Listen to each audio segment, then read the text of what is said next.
Have you ever been told you're too cold to be loved? Too ambitious to be chosen? That you're not the kind they marry, only the kind they leave behind? Then this story was written for you. For the woman who learned how to lead because no one stayed long enough to follow. For the one who never got a proper goodbye, but rose anyway. The city shimmered that night like it was showing off. Traffic lights blinked gold over slick asphalt, and glass buildings reflected their own arrogance. I sat in the back seat of Elliot's father's car, a sleek imported thing that smelled like new leather and old money, the kind of car that made silence feel like a judgment, the kind that magnified every wrinkle in your dress, every slip of etiquette, every part of you that didn't belong. I ran my thumb over the water stain on my sleeve, hoping it had faded in the dark. It hadn't. The silk clung too tight around my ribs, the zipper pinched. My mother had picked the dress with so much care. Her hands had trembled slightly while ironing it that morning, as if pressing out the poverty itself. 2 seasons behind, 1 stain too obvious, and still, the most beautiful thing I'd ever owned. Elliot hadn't said a word in 5 blocks. His elbow leaned against the door, chin tilted toward the window. Streetlight caught the side of his face, painting it gold and hard. He looked like something out of a brochure. Profile sharp, suit immaculate, every gesture effortless. His silence wasn't thoughtful, it was heavy, like something that had already decided. The dinner replayed itself behind my eyes in broken pieces. I had picked the wrong fork for the appetizer, apparently. I had laughed too loudly once. Then there was the wine I'd sipped before the toast, and each time he corrected me with a smile that felt like a teacher watching a student fail. "You fumbled again," he had said as I reached for the second fork. "Second from the outside, Clara. It's not that hard." I had laughed, too quickly, too brightly, hoping to cover the heat rushing to my face. "I'll get it right next time," I had murmured, tucking my napkin into my lap like it might shield me from further exposure. He hadn't replied. He had already moved on, his attention captured by the sommelier or the glittering couples at the nearby table. Maybe if I had worn something else, maybe if I had ordered the right thing. Maybe if I had smiled less or more. The car turned onto the hill leading to my apartment. Neither of us spoke. My hand rested on the handle of my clutch, the gold thread unraveling slightly at the seam. My heart was loud in my ears, but my face stayed still, practiced, unapologetic. I had learned to be small in elegant spaces. Then he inhaled, long and controlled, and I knew something was coming. He didn't look at me when he said it. "You're not wife material."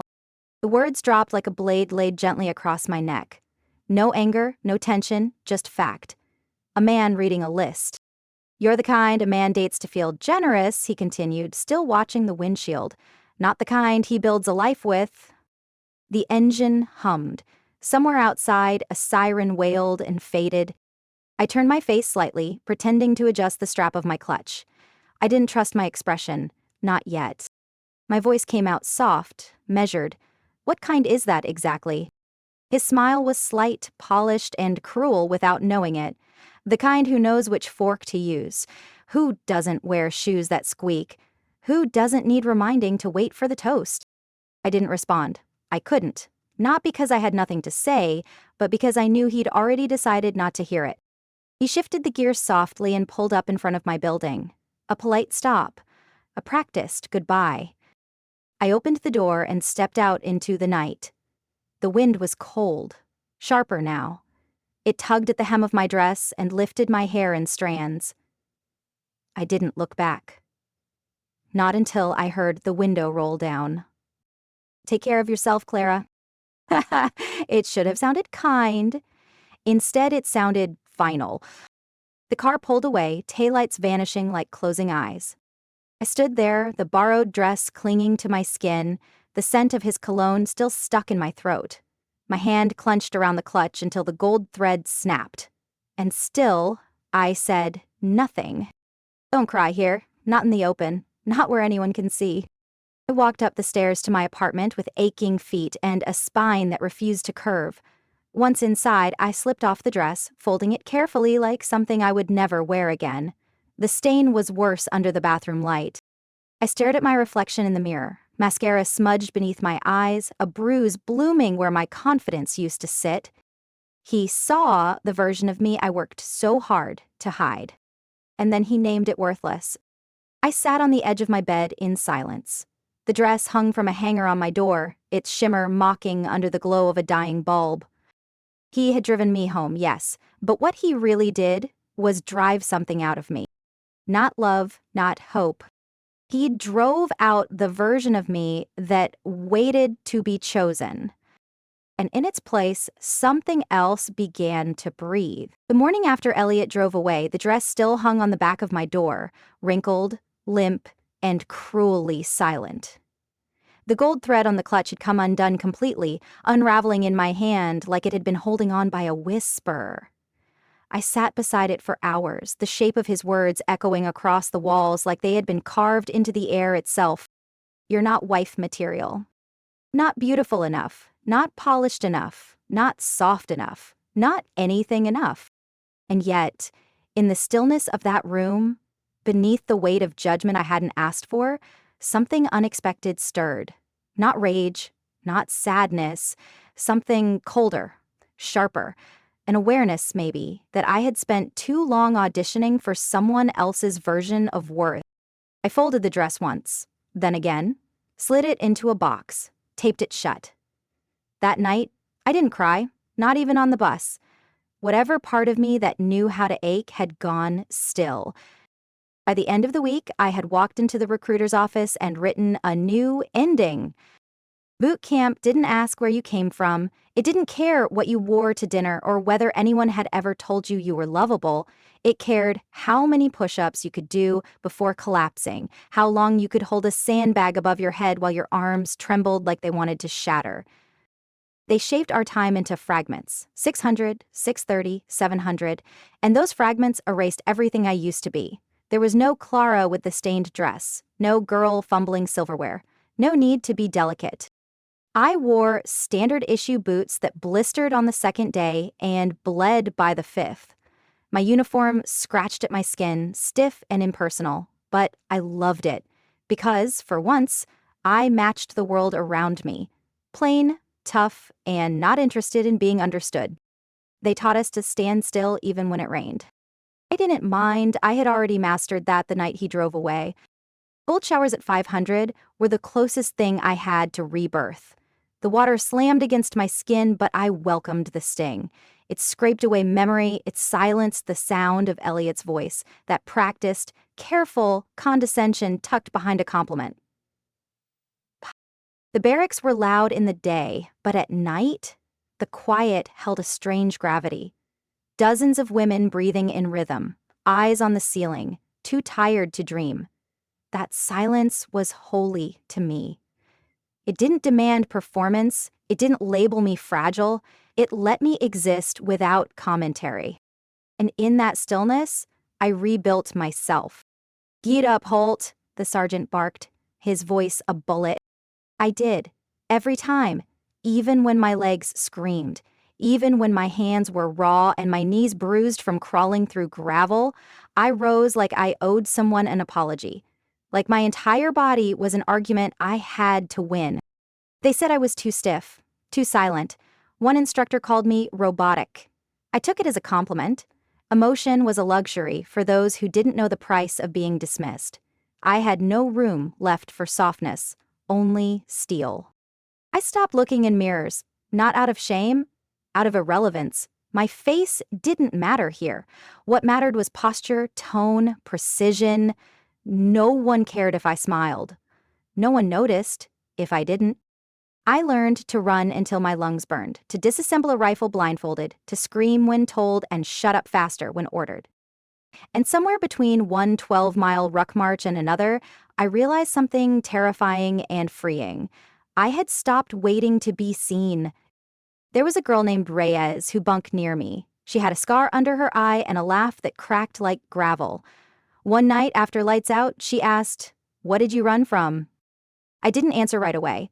Then I whispered, a version of myself that begged. She didn't ask again, and I liked her for that. 6 months passed, then 8. I passed evaluations, I passed field tests, I passed every invisible checkpoint inside me that once believed I was too much, too little, too late. They handed me a uniform with my last name stitched into the chest. That name, Kane, stared back at me like a bruise I refused to wear anymore. When my mother passed, quietly, without fanfare, her body worn thin by years of work and not enough rest, I filed the paperwork that would change everything. I took her name instead. Holt. A name that held no apology, no history of being chosen or left. Holt was a wall. Holt was steel. Holt was mine. Years later, when I stood in formation for my first officer review board, my voice didn't shake. I answered their questions with the same controlled cadence I had once used to recite apologies I didn't mean. My palms didn't sweat, my spine didn't bend. And when they nodded, approved, handed me a file with my promotion recommendation, I accepted it without joy. Not because it didn't matter, but because I had long since stopped needing validation to know I had changed. They pinned the bar on my collar, my bunkmates clapped. Inside I thought of the girl in the borrowed dress, of the silence in that car, of the man who had spoken over her heartbeat like it was background noise. He had said I wasn't the kind of woman a man builds a life with. He had been right. I was the kind who built one alone. That night, in the officer's quarters, I took out the only thing I had kept all this time. A photo. Crinkled at the edges, taken before the dress was ruined, before the words had fallen like verdicts. I folded it once, then again, and let it burn in the trash can. The flames flickered briefly, as if asking for permission. I gave it nothing. I don't cry anymore. I don't wait anymore. I don't carry him anymore. Holt, my mother's maiden name. Sharp, honest, unforgiving. As the flames consumed the old photograph, I sensed a subtle metamorphosis stirring within. A quiet promise that Clara Kane, the girl once defined by borrowed dresses and whispered reproaches, was dissolving into the strength of something new. That night's embers had carried away remnants of a self I no longer recognized. I had learned to embrace discipline, to etch away vulnerability until I resembled nothing less than steel. In the weeks that followed, I found solace and purpose in the rhythm of military life. My body had been reformed on the gritty practice fields and in the relentless march of days that made hesitation impossible. I rose early, when darkness was still a tangible weight, and each step on the cold concrete echoed a declaration that I was more than the sum of my past. My uniform became my armor, and in every polished bootstep I found a truth that spoke louder than the ridicule that once haunted my every move. I served with unswerving precision. The vacant stares of fellow soldiers morphed into looks of respect as I executed orders with a quiet authority that came from within. I knew the memories of hardship along the rugged training grounds intimately, and they carried me forward, steadfast and unyielding. I transitioned from sergeant to officer through battles of endurance and intellect, proving with every long drill and every difficult command that the doubts of yesterday had no claim over what I was becoming. I remember standing in a sunlit field during my promotion ceremony, the light catching on my crisp uniform, highlighting the insignia that now marked me not as a girl, but as a warrior. There, a nameplate reflected Captain Holton, etched in bold letters that shimmered with quiet brilliance. The air brimmed with a reverence so palpable that I could almost taste the fleeting sweetness of approval, mingled with the bitterness of a past I had left behind. I recalled the day I received the news of my promotion as if it were a scene intricately drawn by fate. My gaze had fixated on the stenciled letters atop my chest, each one a testament to the countless hours, the piercing cold, and the unspoken pains transformed into marks of honor. "Congratulations, Captain Holton," someone said, their voice carrying a mixture of pride and awe. I remained silent, not because I lacked gratitude, but because the transformation inside left no space for the ephemeral happiness of human praise. I had built a version of myself that couldn't be laughed out of a car. I had built a version that belonged solely to the battlefield, and to the mirror that now returned to me only an image of resilience. The day my mother passed arrived unexpectedly. It was a bitter morning marked by a pallid sky and the weight of inevitability. I stood by her hospital bed, the smell of antiseptic and faded lilacs intermingling with a memory of her gentle hands tirelessly mending our worn lives. In that silent room, an entire lifetime of sacrifices, lessons, and unspoken love cascaded over me like a fragile waterfall. Though grief tugged at my heart, I felt that, as with every hardship, strength could be distilled even from sorrow. After the service, I attended the funeral, a stark, dignified affair that bore every element of finality. Amid whispers of condolences and the soft rustle of fabric against polished shoes, I clutched a folded flag that had once been part of my mother's uniform of dignity. That flag, carefully creased and wrapped in memories, spoke of a lineage steeped in perseverance. In that moment, I resolved to honor her legacy by forging a new identity, completely divorced from the obsolete idea of vulnerability that had once defined me. I returned home that evening with the flag in my arms and a quiet determination that needed no voice to be declared. I sat before my mirror, a mirror that now held the reflection of a woman with cropped hair and clear, resolute eyes. The girl who had once wept beneath borrowed chandeliers had vanished. In her place stood an image of someone crafted through fire and relentless struggle. I traced my fingertips over the mirror's surface, as if reaching out to feel each scar of my metamorphosis. I was not defined by the sorrow of a lost love, nor by the disapproving echoes of a past that sought to diminish me. I was reformed in the crucible of discipline, reborn with every step taken on cold concrete and every commanding glance earned from silent superiors. In the weeks that followed, I began a series of small rituals to commemorate the transformation. Each morning, as the dim light of dawn seeped through the slats of my window, I held the folded flag in silence. The fabric, soft yet resilient, reminded me of every hardship that had sculpted me into this new version of a Rome, a woman who could command a room with a glance and dismantle expectations with a single, measured word. The transformation was not merely personal, it was a public declaration. At official ceremonies and quiet gatherings alike, I bore the insignia of Captain Holtit with an unspoken gravity. I no longer carried the gentle softness of my former self. Instead, the world now saw a figure that seemed carved from granite, untouchable, resolute, and unforgiving of any that would dare underestimate her. I had replaced tears with determination, frailty with purpose. My days evolved into a steady cadence of duty and introspection. In the quiet moments between orders and inspections, I would find a moment to reflect on the life I had left behind and the life I was architecting. My thoughts turned often to that memory-laden mirror, once a portal to a past of insecurity and now a window to a future of command. I saw in it the shadow of the girl I had been, and I whispered apologies to her, even as I vowed never to return. At every corner of my new existence, symbols of my metamorphosis stood out. The nameplate on my door bore Captain Holt, a stark reminder of what I had earned. My mother's folded flag, displayed in a solitary frame on the wall, wove together fragments of a legacy that was both sacrificial and inspirational, and the reflection in the mirror, the cropped hair, the unwavering eyes, spoke silently of countless moments when vulnerability had been traded for valor. Each of these symbols was a piece of a mosaic that formed the new version of me. I remembered standing before the flag as I had before the battles. I recalled the cool firmness of my uniform pressed against my skin and the echo of every command I had once been too afraid to articulate. Over time, the voice in my head softened into a quiet acknowledgement of the price I had paid, a price measured in sleepless nights, in bruised skin, in the erasure of a persona once so carefully curated. I strolled down the polished corridors of our barracks, each footstep resonating with the certainty of someone who had been remade. Colleagues greeted me with respectful nods and eyes that recognized a merit beyond words.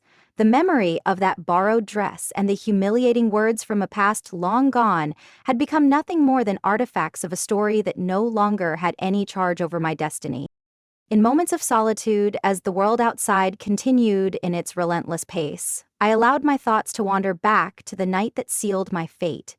I remembered the parting glance in that quiet car, the dismissive tone that had once chained me to a world of inadequacy. And then I remembered the transformative fire of discipline, the raw, unyielding hours that had culminated in this new reality. I saw clearly that the remnants of my former self had been swept away, replaced by something far more enduring. In every command I issued, in every calculated step I took, I carried the wisdom of my scars and the clarity of my resolve. Clara Kane no longer existed. She was a ghost I'd buried beneath the weight of discipline and a will forged in the absence of mercy. I moved forward into the twilight of that day with the distant murmurs of congratulations echoing in the corridors of my mind. I had become the person I once thought I could never be. A woman defined not by what others saw, but by what I had constructed from the fragments of a painful past. The reflection in the mirror no longer offered any apology. It offered power. And in that silent, reflective moment, I realized that every piece of me had been carefully rebuilt, each scar transformed into a badge of honor, every whispered doubt replaced by the steady voice of command. I was Captain Holton. I was a force no one could belittle, no one could dismiss. As twilight deepened into night and the corridors softened in the mellow glow of emergency lights, I paused before my door. A door marked with the word Captain and the promise of a life unbound by past hurts. I took a deep breath, feeling the solid presence of who I had become, and prepared to meet the responsibilities of tomorrow with the quiet certainty of someone who had left a fragile past far behind. In that moment of stillness, as my reflection merged with the shadows that danced across the polished floor, I felt the faintest echo of a whisper, a murmur of a long-forgotten hope. But I let it pass.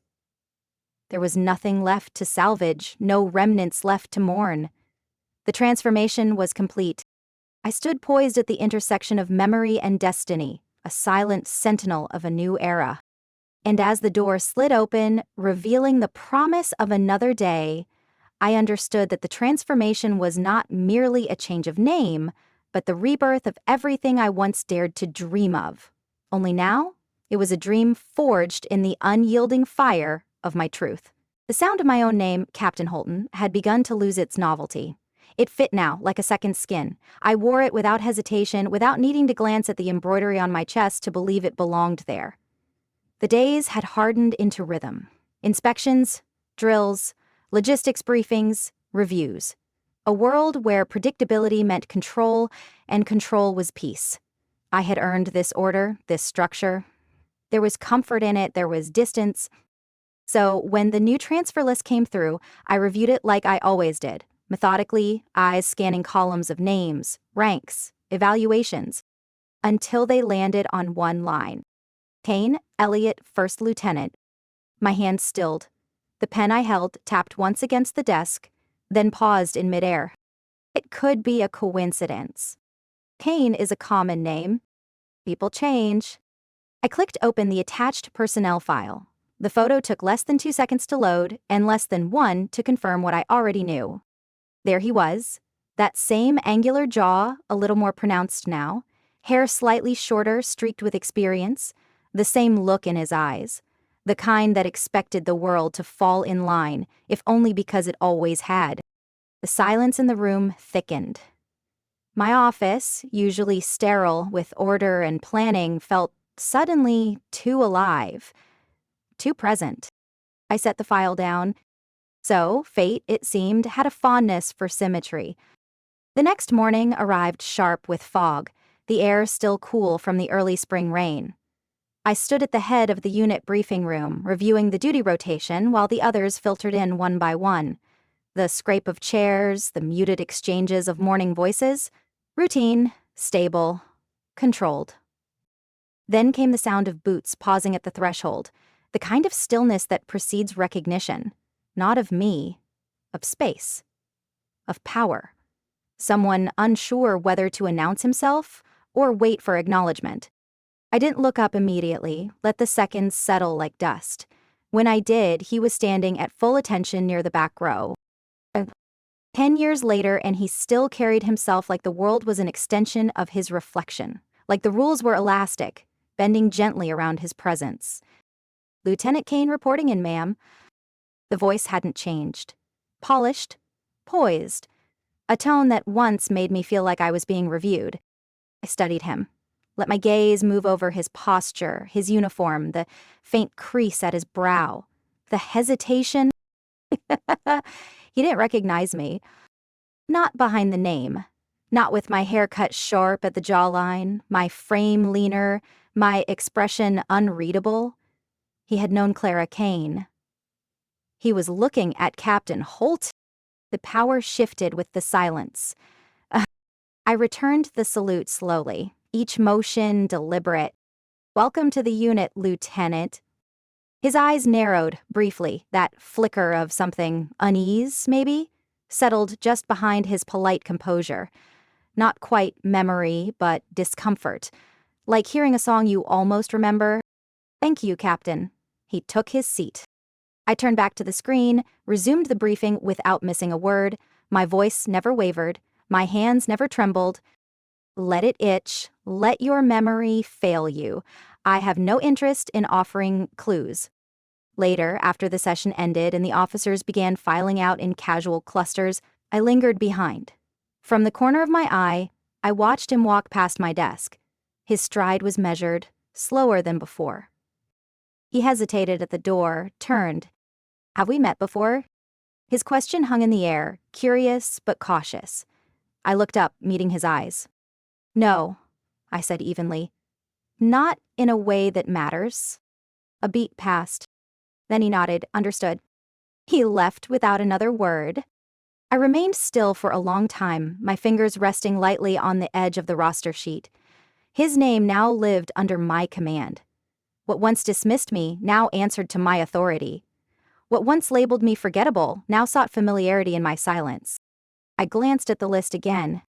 Lieutenant Elliot Kane. Under Commanding Officer Captain Clara Holt. It was a neat perfect line. Metrical. The echo of his question lingered in the air long after he left the room. "Have we met before?" It wasn't memory. It was discomfort disguised as curiosity. I'd seen that kind of pause before, in men who sensed imbalance but couldn't name it. Elliot hadn't recognized me. That was fine. I wasn't looking to be remembered. I was looking to lead. He became another moving piece in my unit. Not above, not beneath, simply part of the machine I kept running with precision, and he was placed exactly where he would feel it most. Not in action or glory, but in the quiet grind of systems and supply. I assigned him to logistics audits, paperwork so dense it swallowed charm whole. It required late nights, cross-referencing databases that didn't sync, coordinating with junior officers who didn't care for flattery, the kind of work where charisma slipped through your fingers like water, leaving only performance behind. His smile began to dull within. I watched the change quietly, from the periphery of the office, behind half-closed doors and reports I pretended to skim. Elliot's posture, once infused with ease, stiffened with restraint. His laugh came less often, replaced by a kind of muttered irritation when no one was listening. He sat in the far corner of the operations room, papers spread before him like an autopsy of something he couldn't fix. His tie, once carefully knotted, loosened over time. Sleeves rolled up by noon. Eyes darting toward my door more than once. He was slipping, and I made no move to catch him. By contrast, the unit began to breathe differently around me.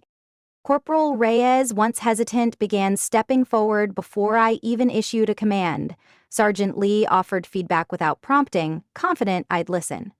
When I entered the room, conversation paused, not out of fear, but out of focus. Respect was a currency I didn't need to trade favors to earn. It came from consistency, from clarity, from never needing to raise my voice to command a room. This was not charm, it was something far more dangerous. Loyalty. I knew he felt it, knew it in the way his glances began to linger during briefings, searching for cracks in my facade. Knew it in the sudden way he volunteered for tasks that once seemed beneath him. But what Elliot didn't understand, what he'd never understood, was that power doesn't declare itself. It waits, it watches, and it does not flinch. He began to question assignments, gently at first, a note on a form, a request for clarification, then a veiled comment during a planning session. Captain Holton, is there a reason we're using the 2042 manifest system when the 2043 update is already available? I met his gaze, unblinking. There is. The 2042 interface allows for dual compatibility with the automated vehicle grid. The update breaks half our archive links. A pause. He nodded, smiled, and fell silent. You used to know everything. Now you can't even see where you're standing. The peer evaluation came 2 days later. It arrived like any other document, folded, unsigned, slid onto my desk with the rest of the routine weekly submissions. His handwriting, neat, economical, filled the first half with standard metrics, but halfway down the page, a sentence caught the light in a way that made everything else fade. Captain Holton's leadership is efficient but cold, more machine than officer. Efficient. As if that were a flaw. I sat with the words for a long time. Not because they hurt, they didn't. What struck me was the echo, the way they sounded eerily like a polished version of something he had said once before. Different setting, different context, same conviction. Not wife material. Not warm, not soft, not lovable. Now, not human enough. I didn't confront him. I didn't retaliate. I did what I had been trained to do. I gathered facts. I reviewed his unit assignments, cross-checked them with feedback from those who had served under him. I built a record, not one of vengeance, but of pattern. Resistance to protocol, inconsistency in execution, friction with subordinates. I didn't embellish. I documented. I filed the report, clean, cross-referenced, bulletproof. Revenge is not served hot or cold. It is served, documented, dated, and signed. Later that week, I found him in the supply bay, sleeves rolled up, brow furrowed in frustration over a recalibration form that hadn't synced. He looked up, visibly tired. These systems are a mess. They respond to consistency, I said calmly, stepping past him toward the manifest binder. Not improvisation. He didn't reply. He didn't need to. His silence was louder than any apology. Back in my office, I sat behind my polished desk, the surface clean, immaculate, every object in its rightful place. My nameplate glinted softly under the lamplight, Captain Clara Holt. The authority was quiet but undeniable. I looked over at his evaluation one last time. Told, if cold means I never had to beg to be taken seriously again, so be it. If efficient means I never had to shrink to be loved, I'll wear it like armor. He had measured me again, and again I had refused to fit. That evening, the sky outside turned slate gray, the color of unfinished conversations. Rain tapped gently against the glass. I stood by the window, arms folded, watching shadows lengthen across the floor. There was a knock at the door. I didn't answer. The rain didn't stop for 3 days. It drummed against the windows of my office like the sound of unfinished sentences, trailing across the glass in long diagonal streaks. The storm matched the silence that followed Elliot's evaluation, the kind of hush that settles in just before a change you can't reverse. He had grown quieter in meetings, more mechanical in his responses. The charm was gone. The eyes, once glinting with confidence, now studied floors and forms as if looking for exits. The file came through without ceremony. Request for transfer. Reason: unit compatibility issues. Typed: impersonal, signed. It would have been easy to approve it without comment, to stamp it and let him walk away into whatever station would tolerate his fading presence. That might have satisfied the younger version of me, the one who believed in revenge, wearing dramatic heels and poetic lines. But that version had died the day I stopped waiting to be chosen. I sent a request instead. Lieutenant Kane, commanding officer, requests end-of-cycle review in person, 900 hours. I watched the message mark as received, read. A reply he would come. They always did when pride still had a seat at the table. At 8:57, I placed 2 cups of coffee on the table, one full, one already empty. I left the full one in front of the second chair, not as an offering, as a formality. At 9:01, he knocked. I didn't speak. I opened the door and returned to my seat. He walked in wearing the uniform like it no longer belonged to him. The creases were wrong, the posture was off, his boots were clean, but the laces hadn't been double-checked. He was unraveling, and he knew it. Captain Holton. His tone was careful, dipped in polite exhaustion. Lieutenant, I gestured to the seat across from me. He sat down. The chair creaked. His eyes flicked to the coffee, then away. He didn't reach for it.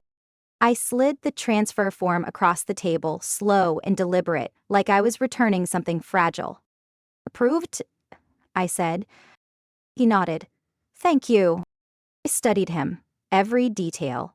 A fine wrinkle near his right eye, the slight tension in his jawline, the way his hand hovered just above the edge of the table but never quite rested. So many years ago, this same man had driven me home, confident in his verdict.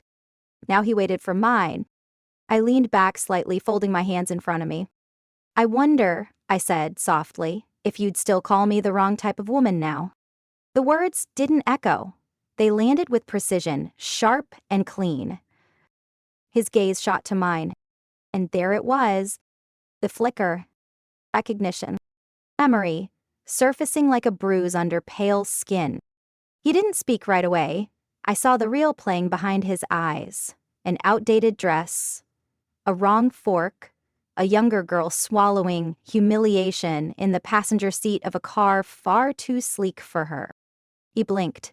His breath caught, then stilled. He stopped. There was nothing he could offer that would undo it.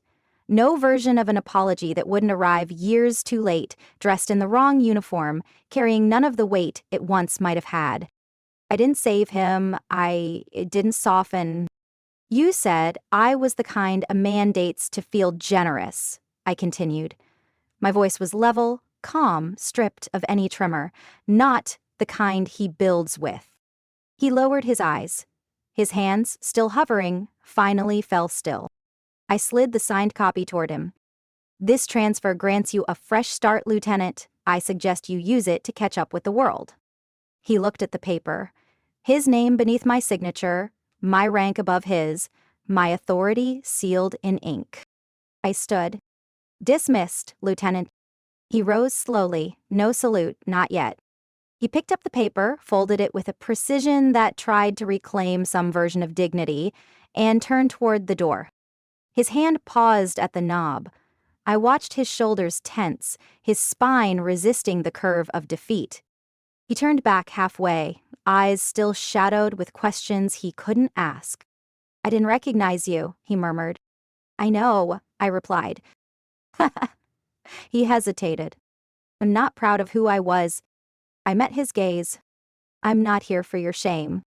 The silence between us thickened. Then he nodded once, small, empty of resistance, and stepped through the door. It closed behind him with a soft, final click. The full coffee cup remained untouched. The one in front of me had long gone cold. I didn't watch him leave the building.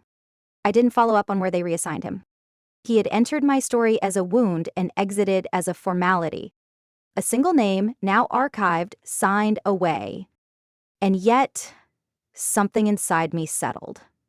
Not satisfaction, not vindication. A stillness, like a room you finally finished cleaning after years of stepping around the mess.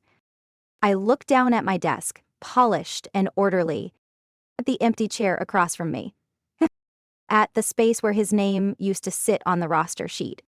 There was nothing left to carry. The door had long since closed behind him, but the air still held the shape of his presence. That final pause, that flicker of regret, the weight of unspoken things pressed into the grain of the office walls like fingerprints on glass.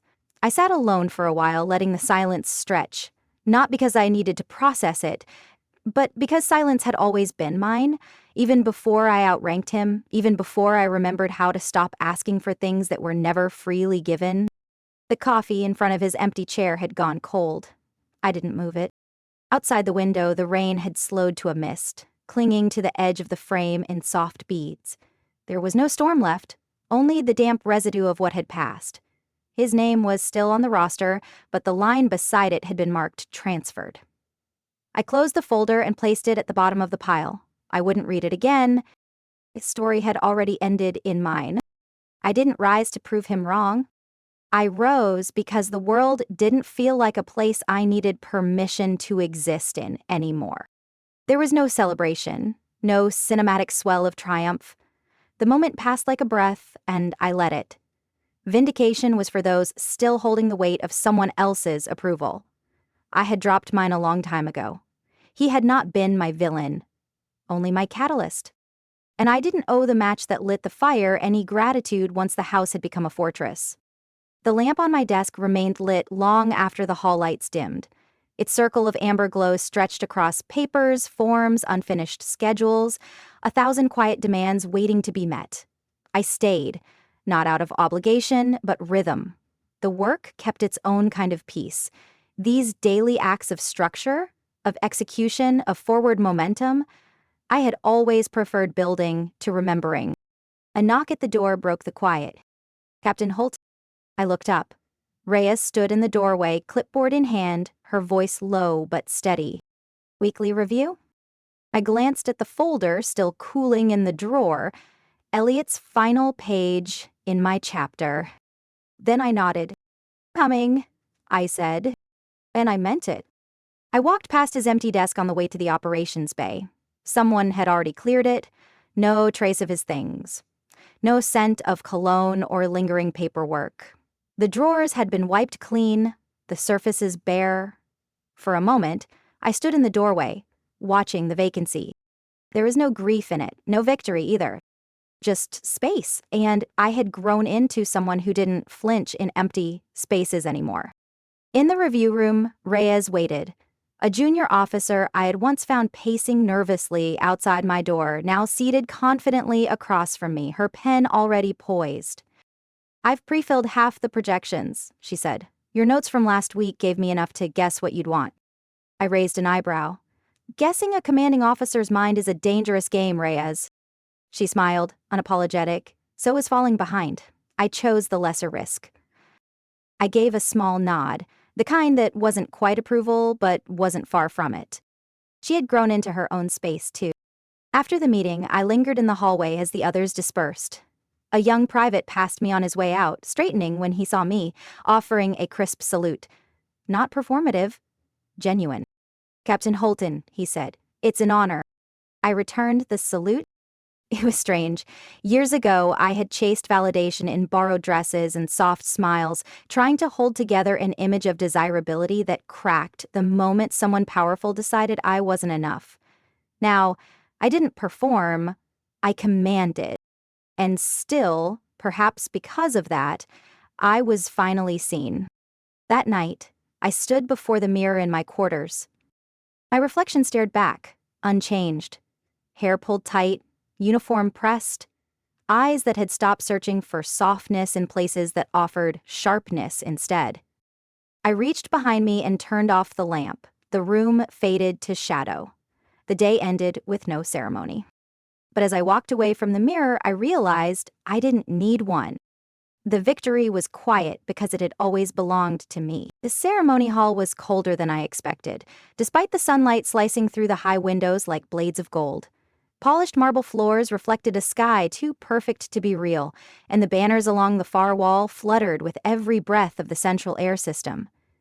Everything about the moment felt engineered.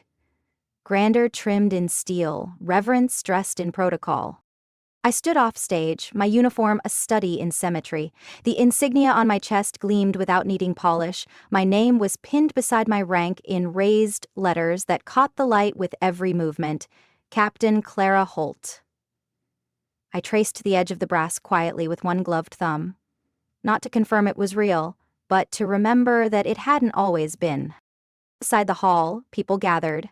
Higher officers, press, commanders with medals heavy enough to sink them, and in one of those rows, one of those tidy lines filled with familiar and unfamiliar faces, he was there. I hadn't asked, but I had known he would come. Because some ghosts don't know when they're no longer welcome. The event commenced in clipped, ceremonial tones. Speeches, citations, honors recited in phrases that never quite captured the blood behind the commendation. My name was called last. I stepped forward. Not quickly, not slowly. Each step measured, heels striking the marble with the rhythm of intention. My boots left no echo. The room fell quiet with the kind of silence that signals the arrival of something you can't undo. And then the applause began. Polite at first, then full, sustained. I stood centered beneath the banner, decorated, visible. I didn't look for him, but I knew where he sat, far left, third row from the back, wearing civilian clothes now. Crisp shirt, pressed slacks, the posture of a man who had once known importance. His hands clapped because everyone else's did, not from admiration, not from joy, from habit. The irony would have made the old me ache. The girl in the dress, the one who had cried silently in the back seat of his car, hiding her shame behind the city's passing lights. She would have looked for his eyes. I didn't. I faced the front, let the applause break over me like waves against stone. I didn't bow. I didn't smile. I accepted the moment the way I had accepted every burden that led to it, without flinch, without apology. They placed the final medal in my hands, gold-edged, weighted. A commendation for exemplary leadership under sustained pressure. Leadership. The very thing he once said I lacked, because I led without warmth. I held the medal lightly, then tucked it beneath the flap of my uniform, where no one else could see it. It wasn't for them. It never had been.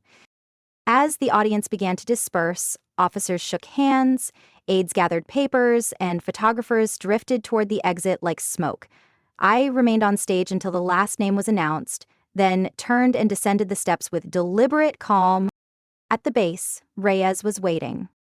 Her salute was sharp, earnest. "Congratulations, Captain Holbert," she said, her voice low, eyes bright. "You earned every piece of that." "Thank you," I replied. She fell into step beside me as we walked the corridor toward the side exit. Somewhere in the periphery, I felt his gaze flick toward me. The instinct to look back rose and passed. There are moments that define you, and then there are moments that free you from the need to be defined at all. Outside, the wind carried the scent of rust and lavender from the distant parade grounds. The sun cast long lines on the pavement, slicing our shadows into clean segments. I paused, pulling my gloves tighter. The cool leather conformed to my fingers.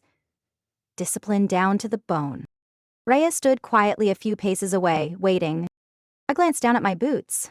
Clean, polished, each step forward mirrored in the perfect black surface. Once I had waited to be noticed. Now I walked without an audience. Behind me, the doors remained open. I could feel the weight of the eyes I didn't meet. Could feel his presence still sitting there as if he expected something. A glance. A nod. A closing line to make it neat. He would wait a long time, because this story did not end with him. It had never belonged to him. They said I was too sharp to love, too cold to lead, too efficient to follow. So I became unforgettable. And as I stepped forward, boots quiet against the concrete, I didn't look back. Not once. We spend years trying to be enough for someone else's version of love, until we realize the sharpest women don't need soft places to land. They build ground beneath their own feet. So here's the question only you can answer. Was there ever a moment where their rejection became your rebirth? When someone's silence gave you the reason to speak louder in your own name? Tell us your story in the comments. And if this one felt like a mirror, hit subscribe, leave a like, and share it with someone who's ready to stop asking for permission.